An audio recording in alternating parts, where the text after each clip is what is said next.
জয়পুরহাটে সিন্ডিকেটের কবলে সার কৃত্রিম সংকট তৈরি করায় নির্ধারিত মূল্যের চেয়ে বস্তা প্রতি গুনতে হচ্ছে ৩০০ থেকে ৫০০ টাকা পর্যন্ত। যদিও দাম বাড়ার বিষয়টি অস্বীকার করেছেন ডিলাররা। অভিযোগ প্রমাণিত হলে কঠোর ব্যবস্থার হুঁশিয়ারি কৃষি সম্প্রসারণ অধিদপ্তরের। মিলন রায়হানের প্রতিবেদন, জানাচ্ছেন মাহমুদা আক্তার।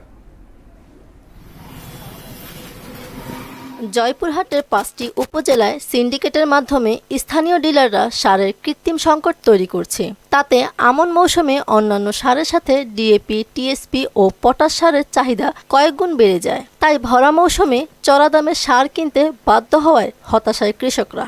ইউরিয়া হয়তোবা আমি অগ্রিম কিছু কিনে রাখবো, আমাকে দিচ্ছে না, তো বলিচ্ছে যে তুমি 2 বস্তা লাও, 5 বস্তা লাও। কেন এত সংকট? অন্য জায়গায় সার আসতে আছে, আগে আউটকে যায়, বেশি দামে লাভ পায়া। ডিলারেরা অন্য জায়গায় সার বিক্রি করছে, আমরা সার নিতে গেলে বাজার মূল্য অনেক বেশি ধরছে। সারের মূল্য বৃদ্ধি নিয়ে খুচরা ব্যবসায়ী ও ডিলাররা দুষছেন একে অপরকে। বাইরে থেকে বেশি দামে আনে এই খুচরা বিক্রয় কৃষকের মাঝে আমরা দিতে পারতেছি না। কৃষকরা এই পর্যায়ে খুব হতাশ ফিল করতেছে। আর আমরা যে আলোড়ন পাই তা মানে খুব সীমিত ভাবে প্রতি মাসে বরাদ্দে সার আমি তুলি এবং কৃষকের মাঝে ন্যায্য মূল্যে বিতরণ করি। এখনই সিন্ডিকেট রোধে লাগাম না টানলে আসছে আলু মৌসুমে সার নিয়ে চরম বিপাকে পড়তে হবে, বললেন ক্যাবের এই নেতা।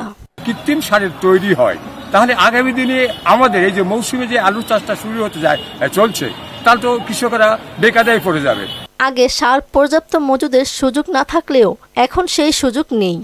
আগে যে পর্যাপ্ত মজুদের সুযোগ ছিল, বাহির বাজার থেকে আনা হতো, কিন্তু এখন সেই শ্বাস পাওয়া যাচ্ছে না। পাইলেও প্রচুর দাম, এই দামে এনে আমাদের বিক্রি করা সম্ভব হবে না, বিধায় আমরা কেউ এই রিস্ক নিচ্ছি না। প্রমাণ পাওয়া গেলে ডিলারদের বিরুদ্ধে কঠোর ব্যবস্থা নেওয়ার হুঁশিয়ারি দিলেন এই কর্মকর্তা।